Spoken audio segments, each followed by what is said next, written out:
Are we still recording? Yeah. Oh, okay. It's still, this is going to be part of the show. Oh, yeah. I remember you said you chop, Yeah. chop it, eat. Yeah, this won't be part of the show. Yeah, whatever. Unless you say something. Unless I say something deep and profound. Then I'll Deep zoom in and on profound. Zoom. My face. So the deal, that's going in, by the way.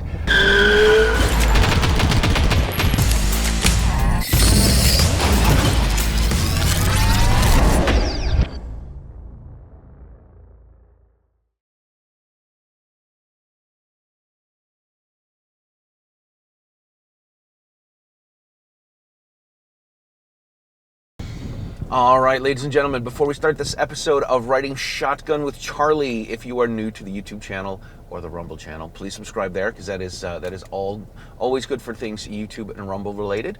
If you're listening to the show in podcast, please share it with your friends. If you're watching a video, share it with your friends as well.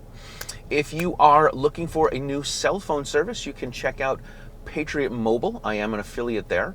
You get 1 month for free if you enter in the code RSWC at patriotmobile.com. And if you are looking for legal defense for self-defense, check out uslawshield.com and use the promo code RSWC, and you can get 14 months for the price of 12. So please check that out. If you enjoy the show, share it with your friends, because that is how we get the stagecoach across America. All right, ladies and gentlemen, welcome to this episode of Riding Shotgun with Charlie. Today we are coming to you from the home state of Massachusetts, and I have with me, we are in Boxborough, Massachusetts, and I have with me Valentina Green. Girl, the pleasure is mine. Thank you, sir. I'm excited to have you on the show. I'm excited to be here. I don't know, this is one of these things, I was thinking about this. I'm like, where did Valentina come from? Why does she go by Tina on her socials? And how did she get here? Because I don't want to, like, you just came out of nowhere and you're everywhere, right? You're at Gun for Hire with Anthony Calandro.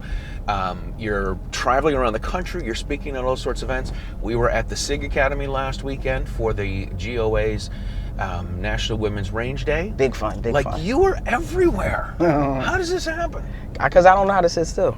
I don't know how to sit still. That makes sense.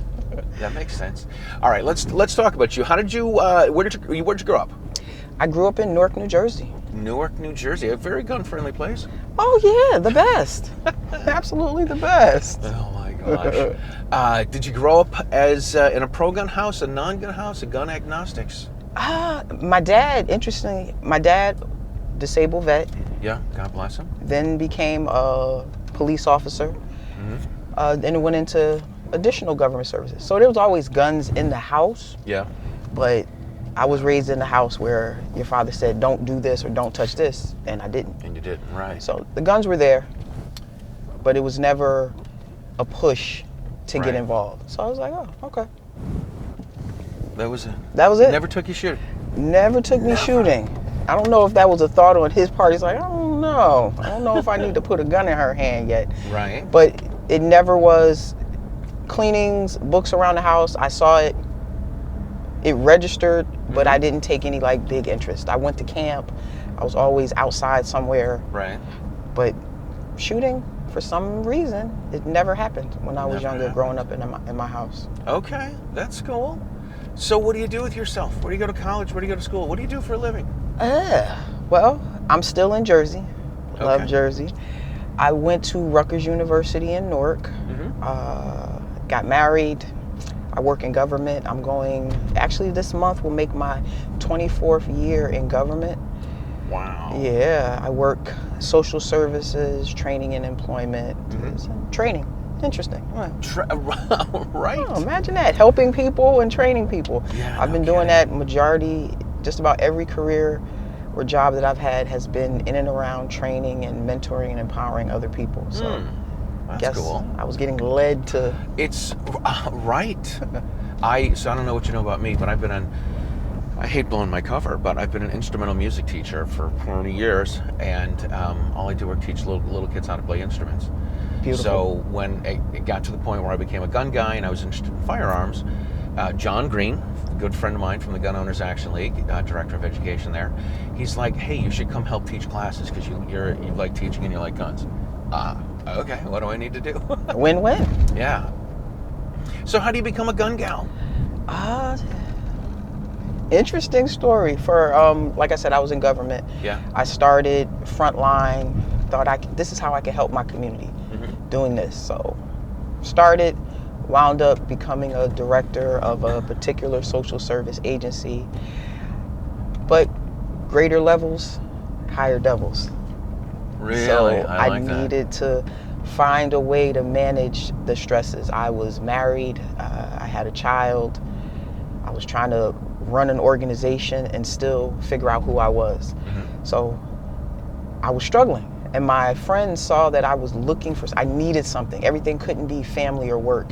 Right. So they decided for my birthday to take me to a gun range. And they was like, you look like you'd be good at shooting. I was like, oh, okay. I don't know how to take that, but it sounds like a plan. Is that good or bad? I don't know. Yeah, I didn't know. So on my birthday, they took me to a local range in Jersey, the Bullet Hole.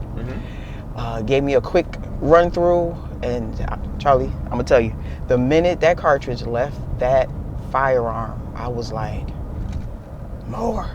I need this. I could literally feel the weight leave my body, and I was like, again, and then I did it again, and I did it again, and they were sitting back there looking at me. He's like, I thought you said you never did this. I said, never did it.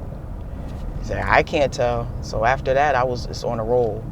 I have a knack for, once I find something, I don't know how to let it go. Right. So I was just interrogating everybody I knew, finding out, how do I do this? How do I get trained? How do I get a license? There got to be a license. Everything has a license. Right. So you're in government, everything's got a license. Everything got a license, and it's going to take time. So I started that process. And money. And money, and money. It took 8 months for me to get my firearms ID card in Newark, New Jersey. Unbelievable. It's great that you got one, though. Yeah, I guess. I shouldn't have had to get one, but Yes. that's a whole other... That is a discussion we'll have on the way back. Yeah, but I got it, and just learning what the process was, and I didn't realize that it wasn't supposed to take that long, because like I said, I work in government, and government takes the time that it takes. Right. But I was like, all right, I'll just wait. I'll just keep watching YouTube videos. I'll keep interrogating people. Yeah, this is what I'm gonna do. And then it came. I was like, all right, it's time to go shopping. Nice. I like shopping. I like to go shopping. Yeah. Now, the FID card in New Jersey, what does it allow you to purchase and possess? Ammo. We have a firearm. It's not an ammo identification card. Yeah, right.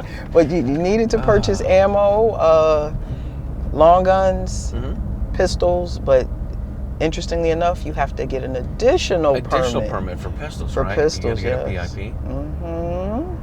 Or P2P, excuse me. Yep. Every state has their own variation, but it's the same shackles. You got to get a permit.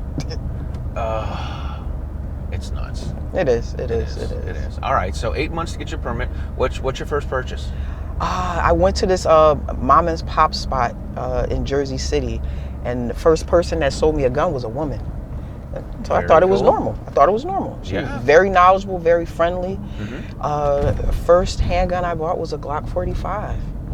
Wow. Yeah. Very cool. And I still carry that for work and stuff. I love it. I love it.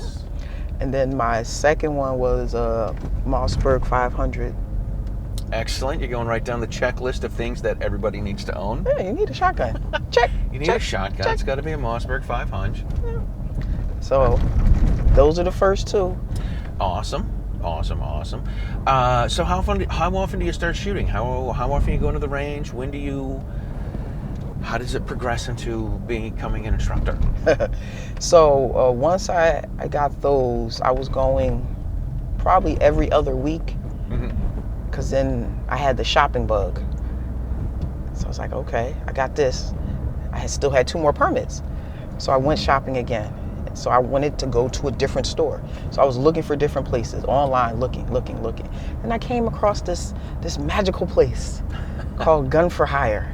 Mount Gun Mart. Yeah, I went into Gun for Hire, and it was like, when I walked into the gun store, walked into the range, very clean. It's unbelievable. very clean. I would say it's in the top 2 of the cleanest. It's probably number 1.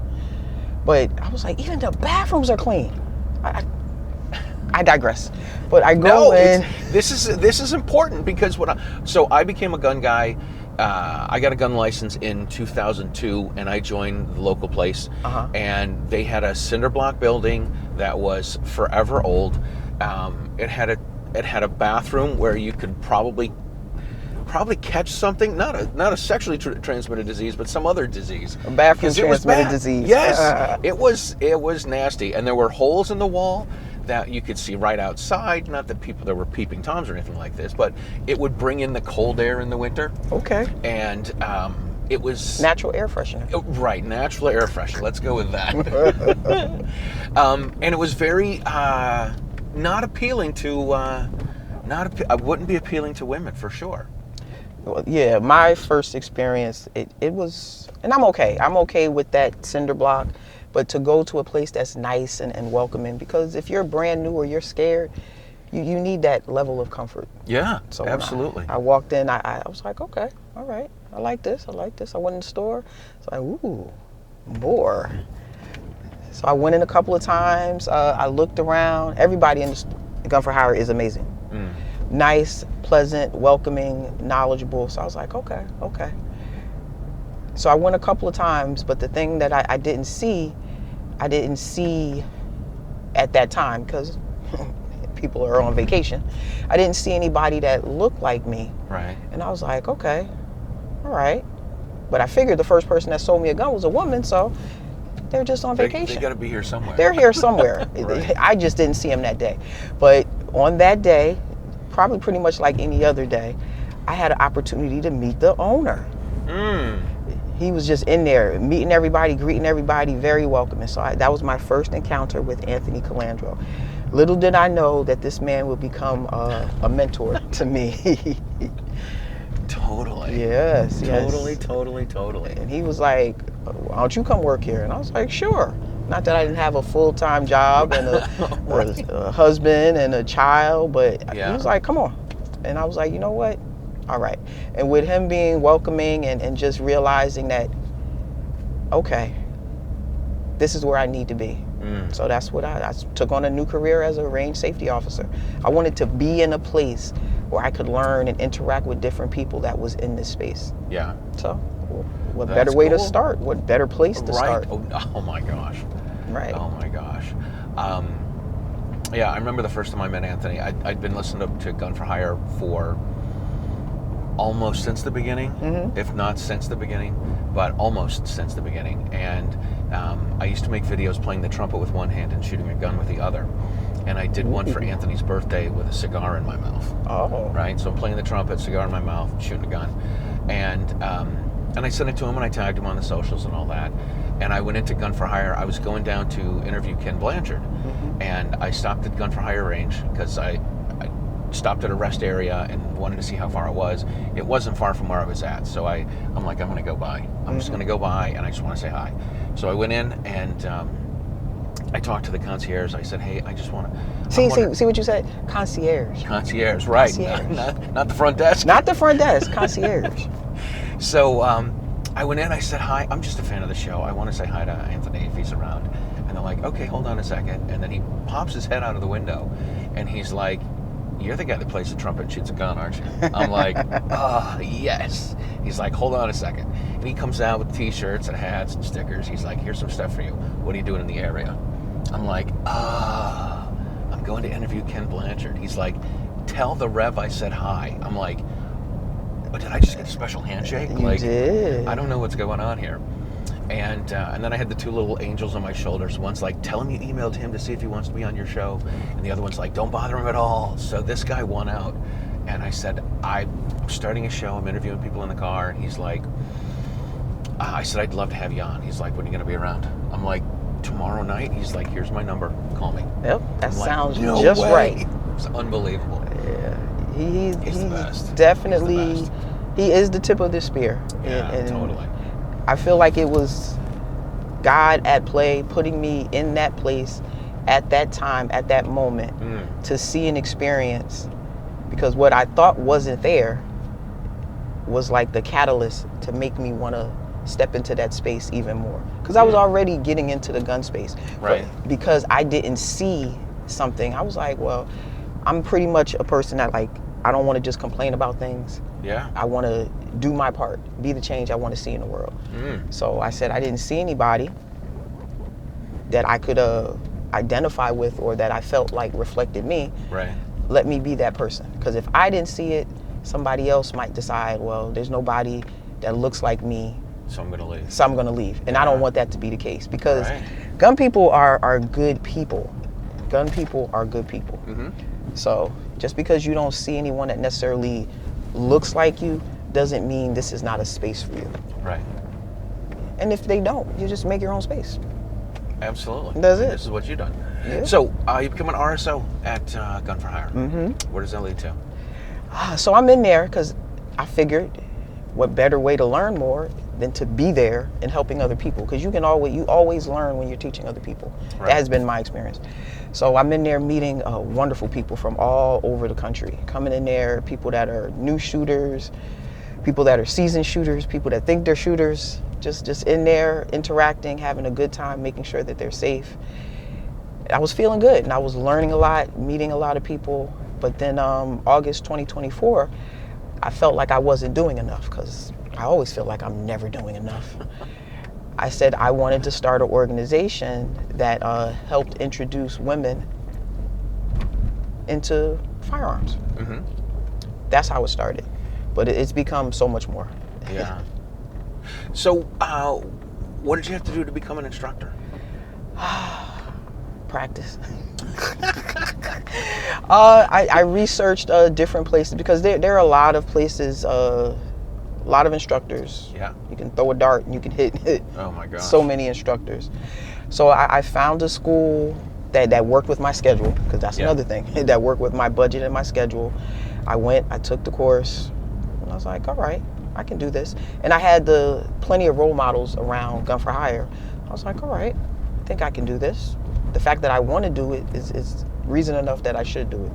So that's what I did. I went, and then I got my basic pistol instructor certification. I got the refuse to be a victim instructor certification. Cool. And did that. Nice. I think this is pretty wild. We got a few minutes before we're going to get to Concord. I think this is pretty wild that in Massachusetts we have certain classes that you can teach that are approved courses, that are the licensing courses, but in New Jersey you don't really have that, do you? We do, not necessarily. We have basic pistol. We have the concealed carry certification, because if you want to conceal carry, you have to go through a whole separate course, right? Separate permit, same And portal, qualification and stuff. Yeah. more money, and you have to go through those levels. I spent $625 to get a Jersey permit. Sounds about right. I've used it one day. Yeah, it's a money-making scheme. Yeah. To exercise a God-given right. Oh man. A God-given right. So every time I want to protect myself or my family, or just decide I want to go hunting, decide I want to go put some on paper or roll around in the dirt, I had to have a license to do it in New Jersey and Massachusetts and a few other places. Yeah. All right, so you're an instructor. We are going to talk more about how you started Naturally Armed when we come back, because we are almost at the Old North Bridge. Ooh. And I was thinking about this. I was here last week. Okay. Alicia Curtin is a friend of mine from San Diego, and she's on San Diego Gun Owners. Gun Owners Radio in San Diego, and she's with the San Diego County Gun Owners. And she came up to teach at SIG last weekend. So I'm like, we got to find somewhere to go. And I'm like, we're going to go here. Last year, Gold did an event, and Cam Edwards was one of the speakers, and I was his chauffeur. So I'm like, let's go to the Old North Bridge. Okay. So it's becoming where I take people from out of town. Ah. Right. And it's okay. It's all right. It's all good. I'm part of an elite group. Yeah, right? And this is one of the things, like, I've lived here for a long time. I don't think I ever brought my kids here. Or if I did, maybe we did it once. Mm-hmm. Maybe, I'm going to say maybe did it once. I don't know if they ever did a field trip here or something. But it's kind of cool to go to the place where the shot heard around the world was fired. And Absolutely. yeah, it's pretty cool. Especially with this 250th year celebration. Right. It all lines up. And me going, it's very, symbolic. I dig it. I If love we it. could do something cool with people, that's awesome. Yeah, absolutely. All right. We're going to be back. Un momento, por favor.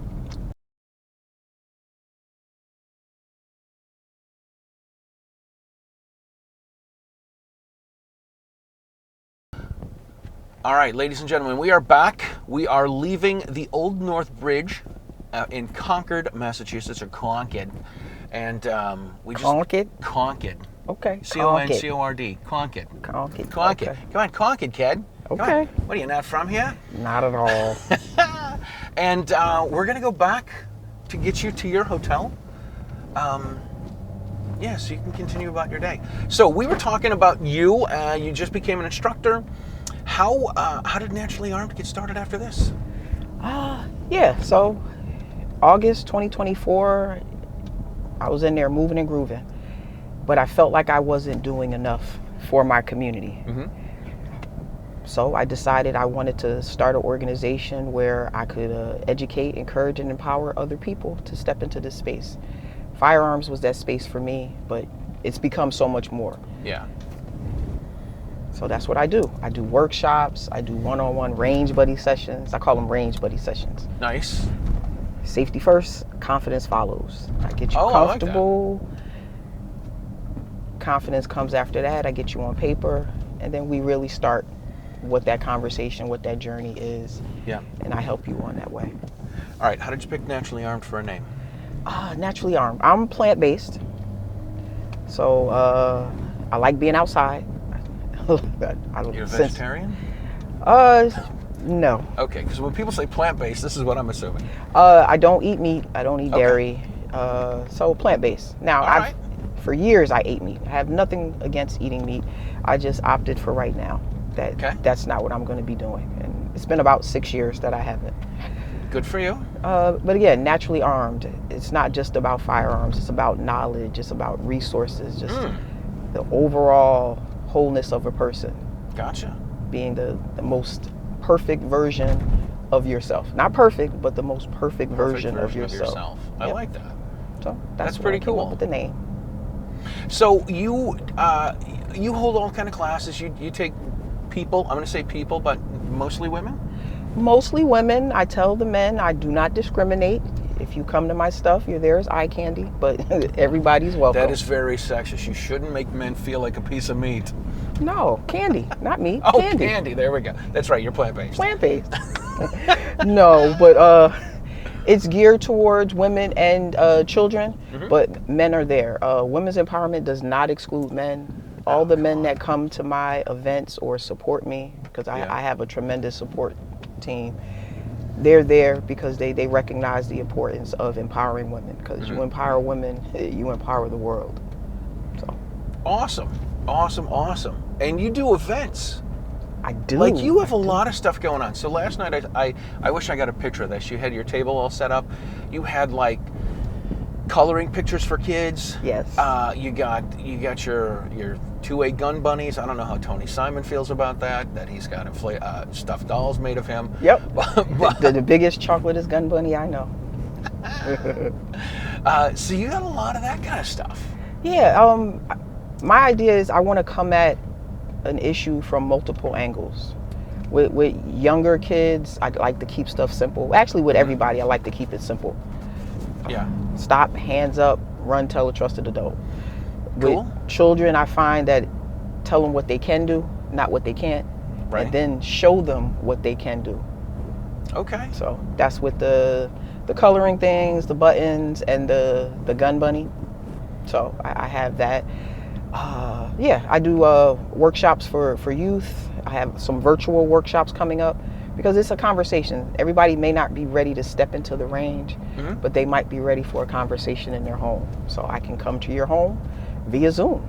So I do that. I do range events. I have something coming up. I'm doing like a concierge shopping experience. So really, yeah, because the idea is, okay, you got your permit now. Now You got what? your license. Right. You got a gun license. Now what? How do you navigate the store? So I'm going to be having an experience talking to people about questions you should ask, what type of research you should do, where you should go, and just what that feels like.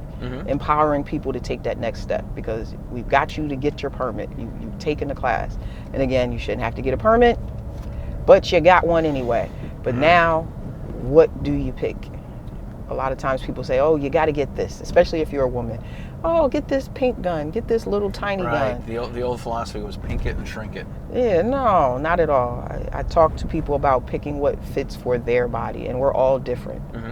So walking people what that looks like, taking people to the range, getting them a chance to touch, to feel, to experience what works for you. Because what works for me is not going to work for everybody else. And I would never try to push that on anybody, but I'm going to help you to navigate what kind of questions, what you should be looking for, so you can make the best decision for you. That's cool. Yep. Do you have handouts you give people? I do. I have an advocacy handout. I have a safety handout for youth. I have a couple of like quick takeaways, because life is lifing and people doesn't have a lot of time to read a lot. So I like to keep it colorful. I like to keep it simple and memorable. So nice. Where do you see all this going? What's the future for Naturally Armed? The future for Naturally Armed is this face all over the place, speaking to people about stepping into places and spaces that they have historically not felt, seen, or heard. For me, it was firearms, but firearms is just one thing. There's so many different things. Realizing what's your why, finding it, cultivating it, and then just letting loose. Yeah, what's your why? That's Simon Sinek, right? Yep. What's my why? Nice. I dig it. That's. I dig it. How often do you get to the range with people? How often do you have classes and events and seminars? I have something a larger scale once a month, but I do like one-on-ones. Like I have a customer that I'm meeting Saturday that's coming up, and I have a workshop that I'm doing June 28th in Union, New Jersey. I do smaller events because I want people to get personal attention with me, to ask the questions, because it can be a scary experience deciding that you want to step into the space of firearms. I mean, listen, we all hear the negative stuff about firearms in the news, and then the anti-gun folks try to paint us all as the crazy lunatics, and the people that are committing crimes with guns are gun owners. Gun owners aren't necessarily the people that are doing this sort of stuff. We actually ran into some gun owners while we were at the down by the Old North Bridge. We were getting a selfie, and there were 4 Plymouth County sheriffs that were walking by, and they're all done up in their black polo and tan pants. 3 men, 1 woman. Yep. And so they get our picture, and so we're like, they all got guns on their hips, so we're like, hey, we're gun people too. What are you carrying? And 4 of them were carrying Glocks? Yeah, 4 were Glocks, 3 17s and 145, I think. They're training over to the 45. Yes, they're going over to the 45. One guy had a 22, the other ones had 17s. Yeah. And we talked to him for 10 minutes about gun stuff? We did. And this guy pulls some video out, shows us this new revolver he bought. And I got to touch back base with him because he has the connect. Yeah. He definitely does. Yeah. So gun people are not, as a general rule, we're good people and not the people that the media portrays us to be. That's another reason that I do what I do, because growing up where I'm from Newark, New Jersey, the only image we had of firearms people, you either had to be law enforcement, military, or a criminal. Right. I'm none of those things, and I am a firearms owner. I'm an instructor. I am. So I want people to know that you can be in this world. You can exercise that right. You can enjoy that experience, and you don't have to be any of those other things. Just look at me. Absolutely. You don't have to be these things. I don't have any military experience. I have noticed this oftentimes, and I was teaching a class yesterday, and I was telling the people in the class, I said, cops don't necessarily end up being gun guys and gun gals. You know, they have to shoot once or twice a year, and sometimes that's the only time that they shoot. And if you learned how to golf from Tiger Woods and shot twice a year, you were gonna suck. So that's not good. Yeah, it's a passion that has developed, but it's turned into so much more. The civic component. Once I started researching and understand the legalities involved, the red tape, depending on what town you live in, depending on what state you lived in, and that's not how it was originally designed. Right.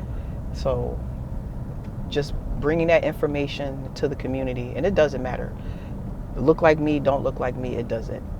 If it affects one of us, it impacts all of us. So I want to share this information, share my experiences to get people to understand. I'm not trying to turn everybody into a gun person. Right. But I am trying to make them be not a gun person. Right. Like if they go from anti-gun to gun agnostic, that's a win. It's a win. I'll take it. For sure. I'll take it. All right, I think I got some dumb news. Oh, never mind. We are not lost. Or are we? No, we are lost. No, not at all.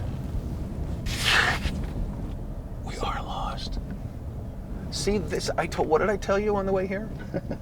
I said I don't know how to get here. All right, we are. We have more time to talk. Oh, see, it works out. Right, we have a lot more time to talk. All right, uno momento, por favor.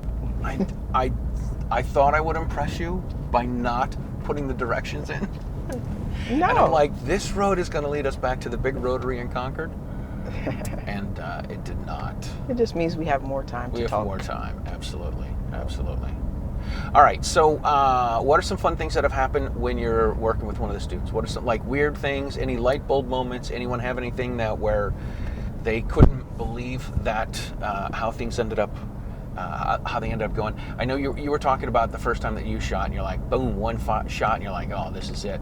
Right. I remember the first time I shot, I was shooting a Smith & Wesson Model 617 revolver. It's a 10-round 22 caliber revolver with a 4-inch barrel, and I finished one cylinder, and I was like, oh my God, this is incredible. Like, I could quit drinking to do this. I mean, not for a long time, for a little while, but this is incredible. Do other people know about this? Same. It's like, do other people know about this? The part that was interesting, like I said, a friend of mine, him and his wife said she needs to find something to manage it. So he introduced me. The aha moment for me was probably a year and a half in. I was taking him to the range, training him. Wow. Yeah, he was like, look at this. That is really cool. Look at this. But when the women come in, they come in, sometimes their heads are down, their tone is very low. Yeah. But when they leave, their heads are higher. Their shoulders are straighter. And they begin to believe that I can do this. Yeah. I should do this. It's a huge confidence builder. It is, right? Because it's not anything to be scared about. Somehow, somewhere, you realize that you can learn to do this. You can protect yourself. All of that stuff. It's a learning to shoot is a huge confidence boost. It is. I did an event up in Pennsylvania with another young instructor. We had about 25 participants from New Jersey and Pennsylvania that came up. There was a young woman who was visibly distraught. And I asked people's permission. I come over, I asked them, are you okay with touch? Are you okay with me touching? And gave her a hug, spent some time with her while everybody else was on the range. And she just let it out. And then her whole face changed. At the end, she said, being in this course today gave me the courage to start my own business. It had to do with suicide survivors. So she has a group where she speaks to them and their family. She said, being here today gave me the courage to realize that I can do this. That's so incredible. That part was amazing. It wasn't the gun per se, but stepping into that space and meeting that challenge to let her know that I can do something else. And that's why I do it. It's like, you don't have to be, I'm not training you to be Juanita Wick. That's not what this is about. No way. Yeah, but it is about letting you know that you can do this and let me show you how. So, yeah, that's really cool. Another thing about this, people's like, oh, you're so confident. I was like, this is a journey for me as well as for you. Yeah. So I'm building myself every day. My main mission is I'm becoming the woman that I always needed. But as of late, I'm realizing that I was already here. That's cool. So it's I thought about I was very active in Toastmasters for a long time, and I actually thought about writing a speech and calling it "Having a Gun Saved My Life." Yes. And not talking about how I ever had to use a gun in self-defense, because when I became a gun instructor at the end of my marriage, I got more involved after I got divorced, and it gave me a new lease on life, might be a good way to put it. Like, it gave me a new thing to focus on and to pay attention to and to put my time and energy into. Yes. And that was a really good thing. I have a similar thing because, like I said, I worked in government, and I had the wonderful fortune of getting promoted. Work hard. I did that, but trying to manage everything, and I was at a position where I wound up in the hospital because of managing everything that was happening and dealing with the job, dealing with being someone's wife. And my whole thing was I wasn't going to break. The job wasn't going to break me. But I realized that sometimes we hold on to things that aren't truly meant for us, staying where it's comfortable. Right. I had to break so that I could become the woman that I needed. If I stayed at the previous place, I never would have been able to step into this role of traveling, speaking to different women and men, doing different events, becoming who God destined me to be. So I believe that we have to break free, let those things go, and that's why I do the work that I do. So a lot of the women, it's like, oh, you're inspiring, and I appreciate that. I was like, they're inspiring me. I'm just trying to make ends meet, trying to get through myself. I'm trying to do what it is that I can, and I'm living my passion, living my purpose. Yeah. My big thing is purpose, people, profit. And not to say that money is not important, because it is. It is. I mean, we were walking around. You asked me if I was going to an event, and I'm like, I don't have the money to go to that event. Like, right. It's not. I remember one time we were back in my previous life, and I was gigging. We were playing somewhere, and I remember talking to somebody and saying, we finished a gig, and the gig went well, and yada yada yada. And I was like, we have to load up the gear, we have to pack everything up, we got to put it back in the truck. And I'm like, this is not the glamorous life I thought it would be. So when you go to these things, people are like, oh, you're going to this, you're going to SHOT Show, you're going to NRA, you're going to speaking at this event, you're speaking at this event. You're like, yeah, dude, I bust my hump so that I can take the time to go to these things and hop on an airplane or drive or whatever. That part is true. Yeah. Being an advocate is a full-time job. It's probably the worst paying full-time job, but it's the most fulfilling full-time job. Now, that does not mean that sponsorship is not welcome. So if anybody wants this space in their space, let me know. How do we reach out to you? www.naturallyarmed.online, or follow me on Instagram, naturallyarmed75.